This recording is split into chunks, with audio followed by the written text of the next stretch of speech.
In today's video, I'm going to be working on this, the Fortified Manor kit from Games Workshop's Warhammer Fantasy. Now this box is from years ago. I bought it used on eBay, but put it back in storage waiting to be built. I have always liked this kit and wanted to finish it someday, but I kept putting it off.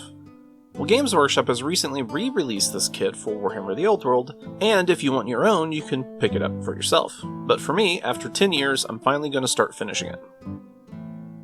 I did partially assemble it when I first got it, but never actually finished the building itself. I had this idea of putting it on a baseboard and decorating it up a little bit. Also, the kit comes with these walls and fences. I'm going to put these off to the side for now, as I have an idea later for them. So to finish this kit, I need to reassemble the building.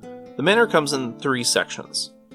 The house, or the chapel kit, the watchtower section, which is the watchtower kit, as well as this middle section which comes in the manor kit, to connect the two. I clean the edges of the middle section to get a cleaner contact point for the superglue, using my X-Acto knife. Then I do the same to the other side and glue the chapel section together. After the initial bond and the glue begins to dry, I pull out some rubber bands and string them across the model to provide more pressure and help provide a stronger bond. I normally wait several hours or a day to let glue completely dry for terrain, since the miniature weighs more than normal figures. After the glue is dried, I start with painting. I start with the stone sections on the bottom of the building and stairs, and start painting them light gray. Then I coat the chimney section in the same light gray. Once completed, I start to color the stones. Where I grew up, many people lived in houses or had garden sheds made of stones and rocks. Each of these buildings used a variety of stones with different colors. I wanted to try and capture the same feel with this model. So taking tan, brown, black, and gray, I paint one stone at a time to cover the whole miniature.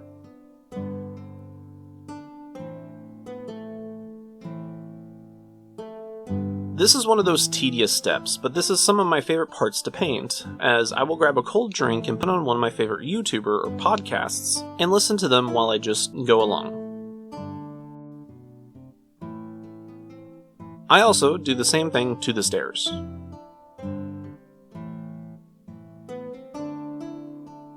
Now the chimneys on the tower and the chapel I wanted to paint red. There are these iron bands that are spread out throughout the model. I imagine these are there to hold the building up in place. I paint them using true metallics, and these chains on the chimneys as well. After I paint the stones, I start working on the tower itself. The tower does not have a stone or wood texture, and when comparing it to the reference images, it gave me the impression of adobe buildings. So I wanted to test some colors on the mini that matched the same earthy tone. While the paint is still wet, I remove the paint and start with the base coat. I went with the tan color. I liked the sandy tone.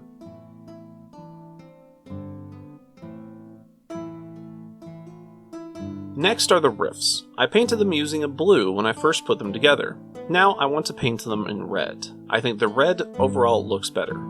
I grab one of my largest brushes and begin layering. If I did this again, I would want to paint back over the blue with some black, and then find a stronger red pigment for a much more even color. There are these skulls in the tower, and I painted them using a skeleton bone color. For both of the doors, one I painted red and the other white. The metals around the model I just used a similar true metallic, and I used a warm brown for the wood pieces, like the roof of the tower and this side piece. So after all of that, the model is finished. Time to base it. I grabbed some composite project boards from the barn and I'm going to attach the manor to them. I place the manor where I want it on the board and use a pencil to outline where I want the manor and the stone walls to sit. After that, I glued down the walls to the baseboard, but not the manor. This would give me more working room when I layered the board with the scenery. Also, I outline where a walking path from the gates to the manor steps. A fancy manor like this would not just have people walking in mud to the door. I like adding little details like this to projects that gives them character. To make these stones for the manor, I take out some plastic card and an X-Acto knife. I'm going to make the stones using some 1mm plastic card and trim out some paving stones. I clean the edges of the card and make it more square. Next, I cut down a strip and repeatedly bring the knife down through the groove until it is thin enough. Then I bend the plastic card until it snaps off.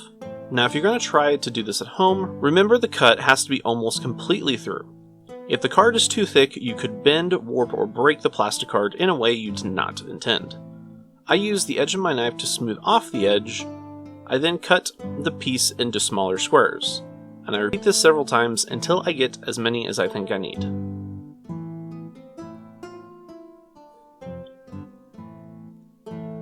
Once I get all of that, I need to trim off the corners. Also, I take the edge of the knife against the edge and round them off a little. This makes the plastic card look more like stone.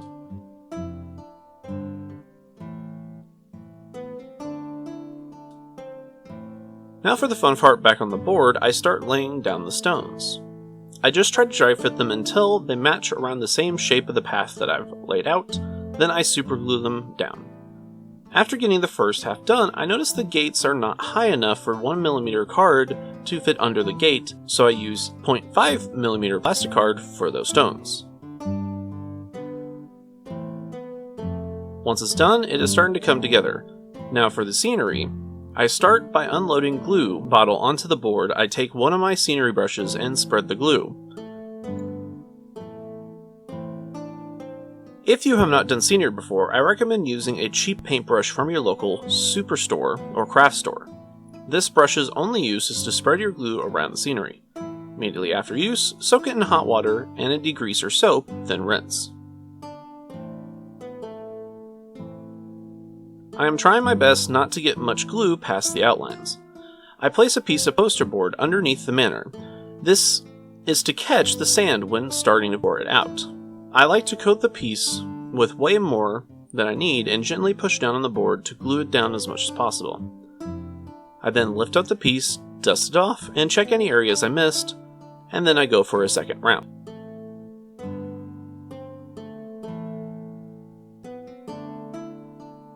Next, I try to place some bigger rocks on the board to give the ground a little bit more texture.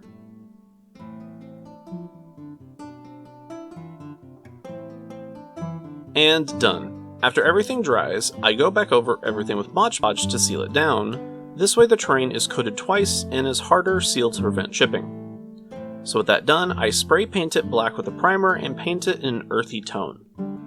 For this, I use a cheaper craft brown color paint. Next is the flock. I use wood glue for the flock because this is what I have around that works better than just regular craft glue. For coloring the stones on the baseboard, I use the same dark gray to the rocks, and then dry brush a lighter gray over them. On the stone walkway, I wanted this to be a different color to the other stones, so I settled for a lighter gray and seen how it turned out. While my paint job was not the best, I do like the color tone. It makes it pop against the green of the yard. Next is the stone wall. I wanted the color of the stone wall to be different from the manor itself. I imagine the stones are made from different rocks than what the manor is, as if the manor was made from a different time than the stone walls. After the light gray walking stone dries, I go back over with a second coat, and I think they're done.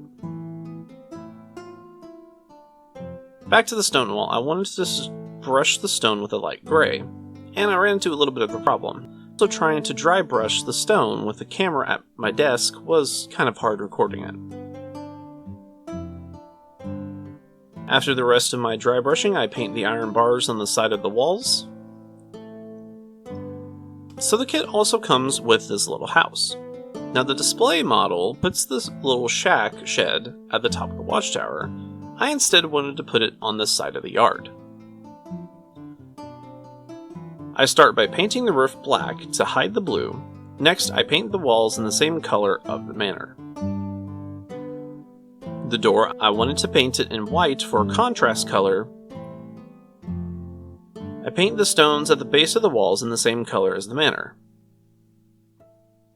Next, I paint the wooden pieces on the building, including the twin-tailed comet shield. And I paint the metal pieces on the door, and the metal chimney on the side. Now for the roof. Unfortunately, as you can see, the red I was using was very light. This caused problems because the coverage was not there, so I pulled a stronger red paint.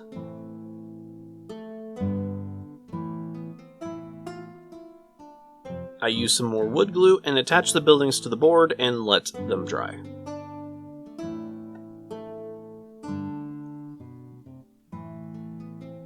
On to the second half of this project. I've been wanting to make this project for a while now, a fenced-off field. I got this idea from the Games Workshop's How to Make Wargames Terrain book. This book is full of information about making wargaming terrain. While it is not the only book on how to make terrain, in my opinion it has lots of valuable information. So to start, take a plain foot mat and then cut it off to length. I just cut mine in these 4 equal size pieces. This is really all you need. Besides texturing the edges of the mat, to continue the illusion of the field of crops, I use the fences from the mana kit to lay around the field, and boom, I have a field of wheat. To start, I use another project baseboard. Then I lay down the mat for size referencing. Once I figure out the layout I like, I then mark the board on where to cut.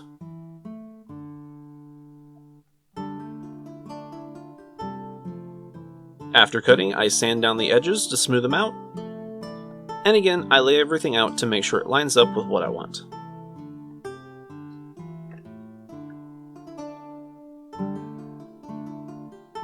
Now I begin gluing down the fences and the walls to the baseboard. After that, I begin working on coating the baseboard with glue.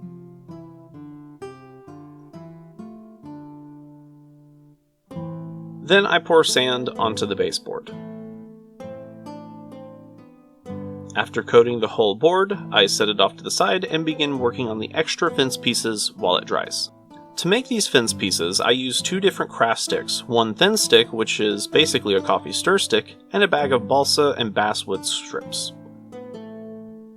To start, I take the strips of basswood and cut them down to size. These are the actual fence pieces that will stick into the ground, and thin stick will be the crossbeams. To cut down the bass strips, I use my X-Acto knife, and to cut down the thin strips, I use my clippers.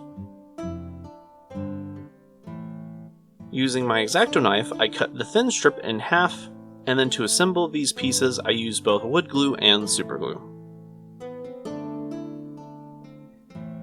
I use super glue to glue down the 2 thin strips to the wooden stakes.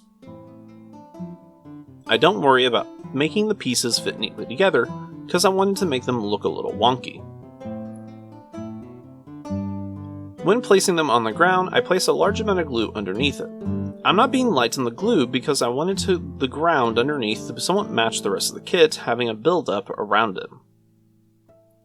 Lastly, for some neat little touches, I use barrels to add a bit of detail around the bland fences. Now the fences and walls are done, I want to seal the sand into the baseboard using some Mod Podge. This takes a lot of coverage, but it will be worth it. I don't want my basing constantly stripping off, with models being placed on it. This takes a long time to dry, but it will be worth it when it's done. After it has completely dried, I spray paint it with black paint, and then coat it with some brown paint afterwards for the ground.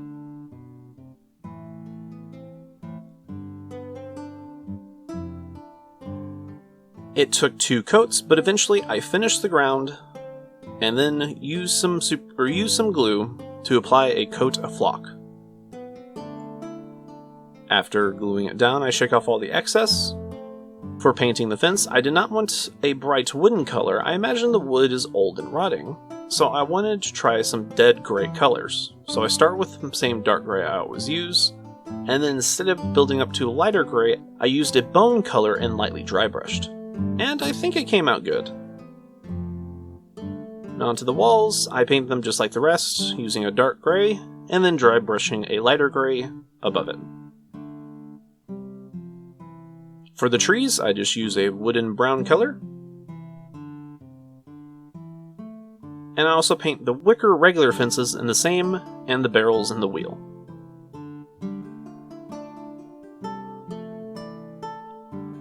There's also this hook, and the bands on the barrels.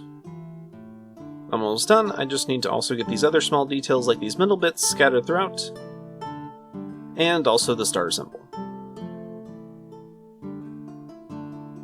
So after all of this work, I am finally done. Here's the completed Fortified Manor kit.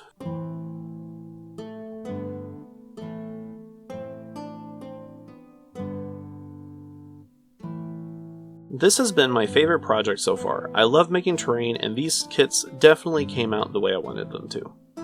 This whole project has been very enjoyable. Also, it is a great way to show off some ideas that you can buy a versatile kit, and you can do a lot with them. For example, now that GW has re-released this kit for Warhammer the Old World, I would love a second one to assemble the pieces individually. Making another field, doing something with the watchtower like adding an extra section or using some spare bits, and making a chapel on a hill for the Cult of Sigmar. I have lots of ideas, and hopefully I can work on some of them. So I hope you enjoyed the video, and it has been fun to make. I hope it was fun to watch. I will be making more terrain videos in the future, and until the next one, I hope you all have a wonderful day.